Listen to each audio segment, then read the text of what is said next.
Magandang umaga, mga iga, nahuli ka ang paghahagis ng granada sa isang istasyon ng pulis sa Maynila kaninang madaling araw. Inala ng mga pulis, ganti ito ng mga taong nakabanggaan nila sa kanilang trabaho. May live report si Oscar Oida. Oscar.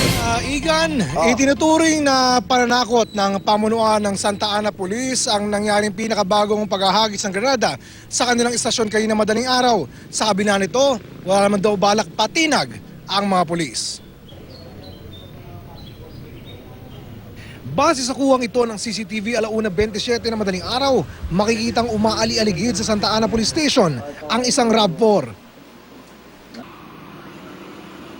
Ilang saglit pa, huminto ito sa may harapan ng istasyon at may naghagis ng isang granada. Sa kabutihang palad, hindi naman sumabog ang granada na ayon sa mga taga-EOD ay isang M26 Atis-type hand fragmentation grenade. Alas 3 sa madaling araw, nang magpasya ang mga taga-EOD na i-detonate na ang granada. Ayon sa pamunuan ng Santa Ana Police, posibleng mga nakabanggaan nila sa kanilang pagtupad ng tungkulin ang nasa likod ng paghahagis ng granada.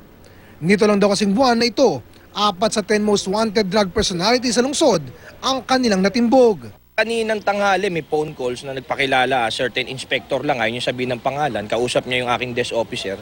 Yan sabi niya na, sige, yung ginagawa niyo na yan, no? Sabi niya, pagkakasabi niya, yung ginagawa niyo na yan sa drug operation niyo na yan. May pagkakalagyan kayo, parang ganun. Samantala, Igan, hindi itong kauna-una ang pagkakataon na may hinagisan ng granada ng istasyon ng pulis dito sa lungsod ng Maynila. Sa mga sandali ito, inaalam na kung magkakaugnay ang mga ito. Igan? Maraming salamat, Oscar Oida.